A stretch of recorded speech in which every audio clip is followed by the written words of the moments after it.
So Brown's voluntary OTAs started on Monday. Yeah. And just like he has been for the last 2 seasons, Deshaun Watson was back for year 3 for voluntary workouts for the Cleveland Browns. Here's a video of him walking in, and if you want to play this through tag, Deshaun back, looks happy. No idea how healthy the shoulder is, but Deshaun is in the building. How big of a deal is that for the Cleveland Browns to have QB1 in the building for these voluntary OTAs? Is he wearing a Star Wars shirt, by the way? What is going on? I thought it said Babe. Let me see that again. I thought it was a Babe. I'm trying to hoodie. figure that out. Yeah, that's a Bathe the It Ape looks like hoodie. a mountain. No, it's Bathe the Ape. That's the ape in the back. That's Babe. What is that? Bathe the Ape. What does that mean? It's clothing style. It's just a clothing line? Clothing brand. Yeah. Okay. Is it a big deal? No, but the quarterback should be there, so it's good that he's there. I think it's important. Yeah. I said last year about Myles, if you were going to lead. If you You're want to right. lead. Yeah. I think Myles should be there, and I think Deshaun should Is be Myles there. not there? Myles is never there. Or I shouldn't say never. Rarely. Rarely does he years. show up, I think, to OTAs. I think if you're the leader, Yeah. then lead. And that includes during voluntary portions. And I think it's great that Deshaun's there. He better be. He should be. Tyvis, I know, you were in a different position than Deshaun Watson and Myles Garrett. You were Clearly. battling for roster spots. Yes. I get it. Oh, I was there every day. But if you had, why do players not go to OTAs? Why not take every opportunity you can to better yourself? First of all, Yeah. let's break this down. Yeah. There's a bunch of phases in OTAs. Okay. Today, up until next month, it's just workouts. It's workouts and meetings, okay? Right. So you don't do the on-the-field stuff where you're practicing Okay. until May. Yeah. So if you feel like in your off-season program that you got a trainer and you got a guy that's helping you get better and all those things, you don't necessarily need to be there for workouts. And the playbook defensively this year, the playbook isn't changed. Offensively, they obviously with Ken Dorsey and all these other guys coming in there, it's going to be a totally different playbook. So all of them need to be there offensively. But defensively, like a guy like Myles, why do I need to come work out? Like that doesn't make sense. Well, why not set the example? Why is for the he younger working players? out? Why is he working out? He's working out back where his trainer. Why do I need to be in the building to work out? Because you're the leader of the defense. Right.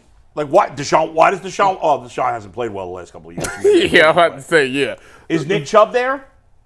He has to be. They didn't announce everyone who was there who was. I They just don't- tweeted I the think video the of quarterback, Yeah. anytime the door is open, the quarterback should be there. 100%. In terms of a team gathering, team sort of thing. I would just and, think- and I would put Myles in that category because of his role on the My- defense, the defensive player of the year and all that other stuff. If you want to lead, When then lead. Myles is not a vocal leader. Myles is, I'm gonna show up on Sundays and you know what you're gonna get out of me. Yeah. And until my heart stops beating, you know you're gonna get the best that I can possibly do. Nobody's ever gonna question that. The other guys like Zadarius, obviously he's a vocal leader. JOK, Juwan Thornhill, like those guys are vocal leaders. They need to be there to help motivate the other guys. Myles isn't a guy. He might pull a couple of guys to the side and teach them some things, but at the end of the day, that's not really what he wants to do. Here's what He I'm just going- wants to show up and dominate. Nick Chubb is there. Does that guy need to be there? Yeah, No. yes, because he's Yeah, rehabbing. a couple other guys. Whatever. You don't need to be in team meetings. He's A rehabbing. couple other guys who were there, according to the pictures they posted. JOK also there. Delpit's there. What I don't Denzel's underst- there. What I don't understand, guys, is DeAnthony Bell's there. Emerson's there. Tyvis, wasn't there a part of you, yes, you had to go to OTAs, I get it. Mm-hmm. Wasn't there a part of you that just wanted to go to be with the fellas? Yeah. So why does Myles Garrett What are think you that way? What are you talking about? Tyvis Powell has never missed anything. I know that. Not from school, not from practice, But- not from workouts, nothing. Tyvis Powell Don't shows you up think- to not even the UCSS. Tyvis shows up to everything. If Tyvis is alive, Tyvis will be there. But I That's think just how I operate. it's a little weird that you talk in the first person. But third person. or that I screwed that up. But knowing you, I feel like even if you'd been the biggest superstar in the NFL, you would have been at everything. Yeah. And I just enjoy let me get clear. I'm not killing Myles Garrett. No, nobody is. I'm not saying it's the end of the world. No. I just don't get why you wouldn't take every opportunity to be with your teammates or have a conversation with a coach. I just don't understand that. Let me throw this one at Throw you, it. okay? Yeah. So I played with a guy by the name of Joey Bosa, okay? Joey Bosa went first round to the Chargers, okay? Yeah. When Joey Bosa got to the Chargers and they started OTAs and they started camp and all of these, OTAs to be example, the team would be on one field working out. Joey Bosa would get up and go to another field and do a whole workout with his own people because he felt like that guy would get him more prepared than the organization did as far as the strengthening staff goes. Maybe Myles Garrett has more trust in his personal people because he's been with them. They know his body. They know what he needs. G. Bush talks about all the time how he got all these guys that sleep, work out, eat, nutrition, all of this stuff. So if those guys have gotten him to be Defensive Player of the Year last year, why would he leave them to go be with the Browns? Couldn't he do both? Like, couldn't those guys come with him to Cleveland? I don't know. Why not? Well, I don't know. It's a fair point you're making, and whatever Myles does on April 16th is not going to impact if he gets a sack on September 19th. No, I totally agree with that. My only point is I'm holding him to the standard he set for himself. And I've mentioned this before last year on the show, and we had this exact same conversation.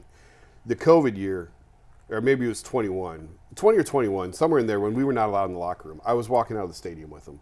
And he was telling me that he had just rewatched Last Dance. He was fascinated with the way Jordan led and with the way that Jordan carried himself and the way that he prepared and all of that. And he wanted to instill that. And so I'm just holding him to the standard that he set for himself. You think Michael Jordan missed an OTA? Ain't no way. I mean, there was no such thing in the NBA, but Michael Jordan ain't missed. Michael Jordan walked to the trainer's room and told guys, get dressed, you're playing. You're not hurt. Go get dressed. Shut up and go. So and we're talking two guys. I'm talking the quarterback and the leader of the defense. That's it. And the other guys, if you're there, you're there. If you're not, you're not. But if you are in those positions and you're paid what you're paid and you're the defensive player of the year and you're the quarterback of the team, if you're going to lead, then lead. That's my only point. Ultimately, it's sort of like the retired jersey or the one-day retirement thing. It's probably not that big. I would just prefer that he be there because I'm going to hold you to the standard that you set for yourself. So he skips this phase of working out. Yeah. And when they get on the field, he's there and he's leading. Great.